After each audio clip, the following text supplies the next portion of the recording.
So, good news, I got a job and got a new van. It's a nice van. Just getting it set up now, getting all my tools moved in. It's at a primarily an oil company. So they have like three oil trucks, three propane trucks. I'm gonna be pretty much the only service tech. Um, they do refrigeration and air conditioning too. Uh, Installs change outs. He's looking to expand, but right now there's like one apprentice and one service tech in the company, and they're both pretty young guys. So I'm going to be kind of the lead tech moving in, and yeah, it's good. I'm getting an hourly rate. Oh, that's fair. Will keep me alive. I'm just gotta really budget myself and make sure everything is at least managed as far as bills being paid. As the way I look at it, as long as I'm not delinquent on payments, so it won't take my house away. And looking into the near-term future, it's fine to stay here or sell my house. Then the boss's wife is a realtor, so I would use them to sell my house anyway. And yeah, so I'm happy. I'm moving into my van, and it's not the end of the world. I was at the refrigeration company long enough to learn refrigeration. I have that on my resume now. I mean, 8 months to a year doing 80% commercial refrigeration work. I learned all the tricks, all the pressures, not all the tricks and all the pressures. I couldn't rattle off every model number of every true freezer with,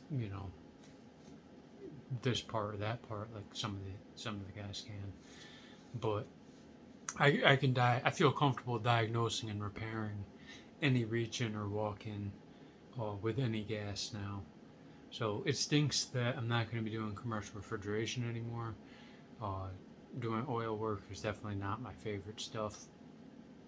But, it's work. And talking to the boss, he's got no problem picking up commercial refrigeration work. So I'm going to be doing that. It has its place. I like to be working in restaurants, working around waitresses and stuff. But a lot of those businesses are struggling. So getting out of restaurant work and getting into the nitty gritty grind is fine. Work is about the grind, no matter what. And the restaurants are hurting right now and could be hurting in the future. So I could be in a much more stable position as far as the future workload.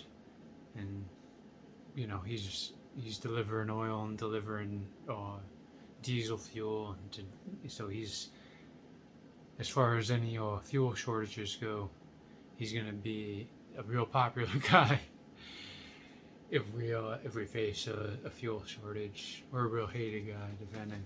But either way, people are gonna want their stuff working, so I'm gonna have a job to do, and pay is gonna be commensurate, and we didn't nail any bonus structure to the floor. He gave me a little bit more money, not quite as much money as I was hoping for, but I was kind of looking for one or two things, commission based with a minimum pay that was lower, or a higher hourly, not higher, but competitive hourly. And I was definitely leaning him towards the bonus pay system, and he's open to that. It's just he basically split the difference and gave me the hourly. Said, I'm gonna give you bonuses, but I'm just gonna kind of just be based on how I think you're doing, more than a structured bonus system where I track how much he owes me based on my sales. I just want to move in that direction. I'm happy. I was starting to get worried about my ability to feed myself And my whole identity is a repairman. I fix stuff. If I'm not fixing stuff, I'm lost. I don't want to be lost. I want to fix stuff. So I got that squared away. Gonna spend the rest of my day kind of reorganizing my van, and I got a lot of tools and a lot of systems I developed for restaurants that aren't applicable for residential work. Um, so I gotta rethink a lot of my bags that I have packed as far as what I'm actually going to be needing, what I'm going to be using. But it seems like a much more bare bones, plenty of work, a lot of oil, a lot of propane.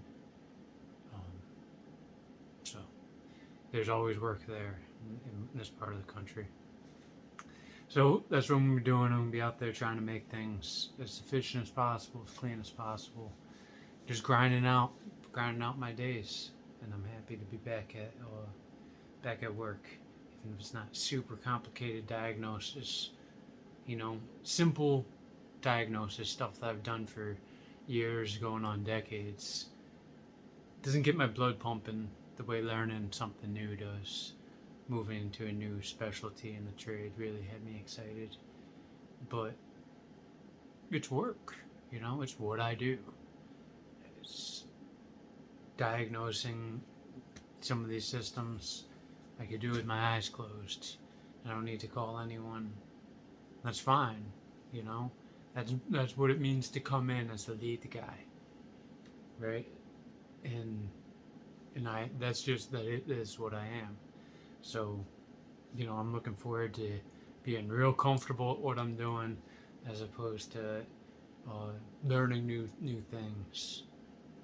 And I hope that some of the stuff that I have learned over the past year, as far as the commercial refrigeration work goes, I get to use in the near future, because I really like working in restaurants and people making me food and working around waitresses in temperate climate, where the air conditioning is working and stuff.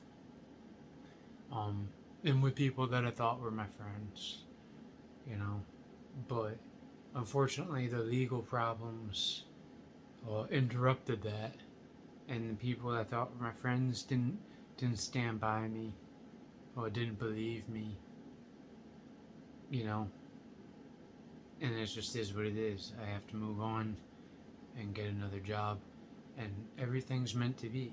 So I'm gonna grind it out here. I'm gonna make some money. I'm gonna really impress this guy, because he's dropping me into something that all day long I'm gonna be real comfortable. And yeah, that's it. So I'm looking forward to it. I'm happy I got the job. I'm happy I'm getting,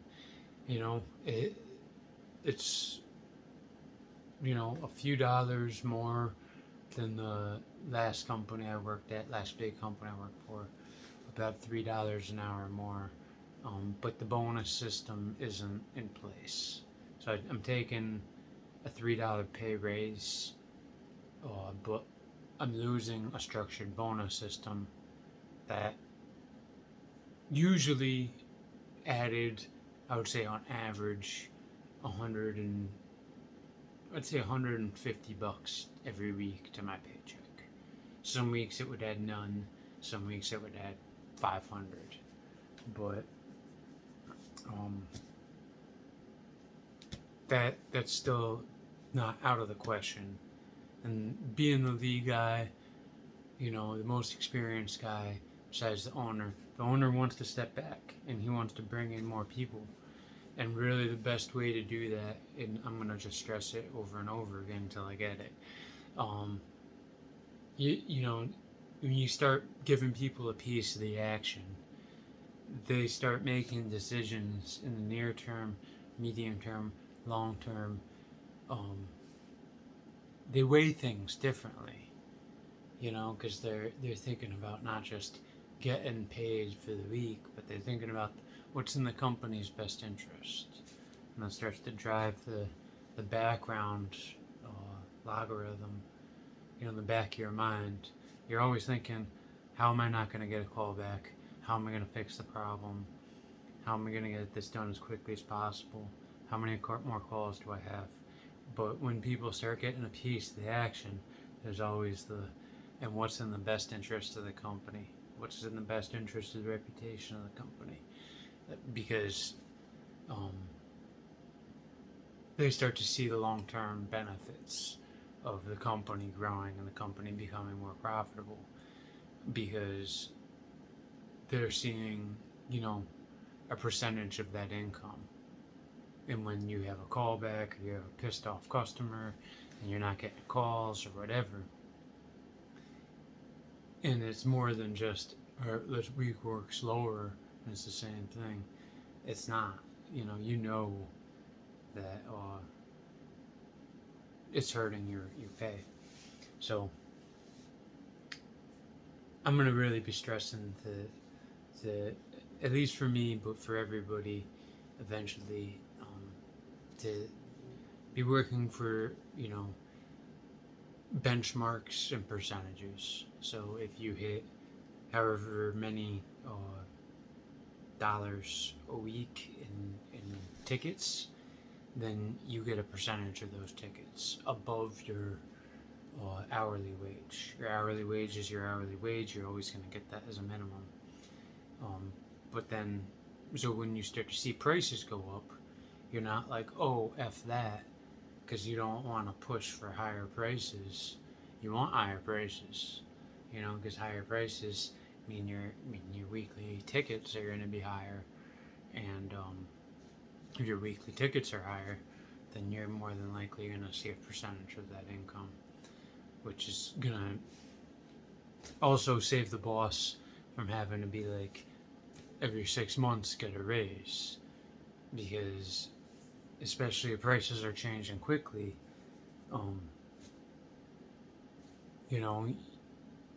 your wages are going to be based on your sales. Then maybe every 2 or 3 years you ask for a bump in your hourly wage, and your in-between raises are based on performance and the increase of the cost of business, the hourly wage or the flat rate price, so that's kind of the secondary thing, it's like he's still out time and materials. So let's say he's charging $150 an hour, and I'm getting whatever, the cost of business goes up. We start to see inflation. He bumps his rate up to $175 an hour, $200 an hour, and that's because the cost is going up for everybody. But I don't see that in my hourly wage. But if there's a bonus system in place, then I do see that in my bonuses. So it wouldn't be like to be like a whip and a carrot, where he raises prices and then he also raises the benchmark. It would be like a vehicle for interval raises to kind of match the inflation. And that would be what just would be required to stay in business, But him staying in business is me staying alive too. So if inflation is driving my hourly buying power down, I want to see that protected the same way he wants to see his business protected. So he has that flexibility to change his prices. I don't have the flexibility to change my hourly wages as much. That's why. So I've really got to work towards getting that locked in. But I also can appreciate starting at a new company that doesn't have any rate bonuses in place. They've been a purely hourly company forever. And in making that kind of request, I'm getting some pushback. I understand that. but also, the times are changing, and either way, I want to just work. I just want to work. The world ends tomorrow. I want to be at work. Really, I want to be with my kids or with an imaginary girlfriend I don't have. But in the absence of those two things, I want to be at work. I don't want to be stoned or at the beach or at the casino or drunk. I want to be at work. So, but I also want to be as smart as possible to protect myself, because I do think that, I've been taken advantage of my whole life. I'm not going to whine about it, because I'm lucky to be working. I'm lucky to be a worker. But every boss, you know, gets rich and every worker gets exploited. I just want to be, at the end, feeling like I'm respected, getting a piece of it, But at the end of the day, I'd rather be exploited and working than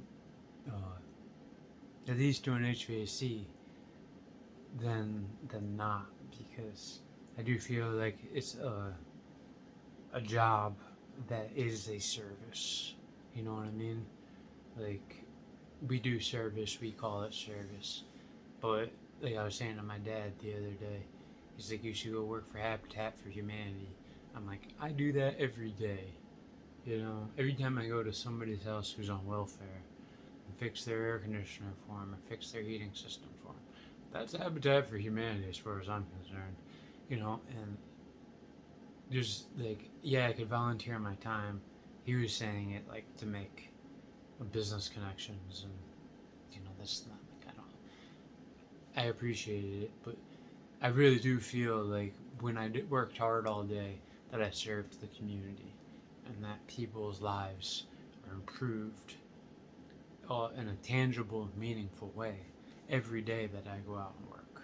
Every day I go out and do my job, I feel like I'm making the world a better place. And I really like that feeling. It's not soulless. It's not meaningless. It's not paper chasing per se.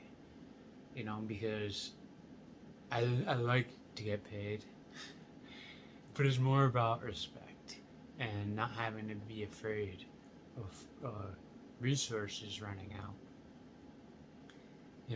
I don't want to be afraid that I'm not going to have food or the ability to pay a mortgage or something. But I'm not out there going for bucks. I just don't want to get trampled on. I go to work because it's part of my identity, and I feel like it's good work. It needs to be done. I need to do it. So I'm gonna be a sucker. I'm gonna be out there cleaning oil boilers. I'm gonna be looking like a 1840s chimney sweep, chimney. But that's the grind. I'm gonna be doing it well. I'm gonna tune these systems. I'm gonna develop processes for cleaning an oil boiler perfectly, so I use as little time and material as possible, and yeah, that's it. So I gotta get some extra tools, oil pressure gauge, and electrode spacers, just dumb stuff like that. I gotta get a little oil bucket. I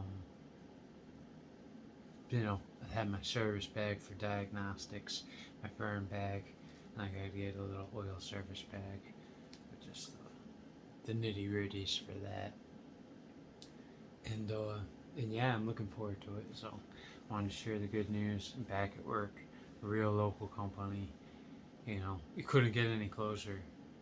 It might be the second closest company to where I live now. Like 5 minutes or less drive. Less than 5 minutes.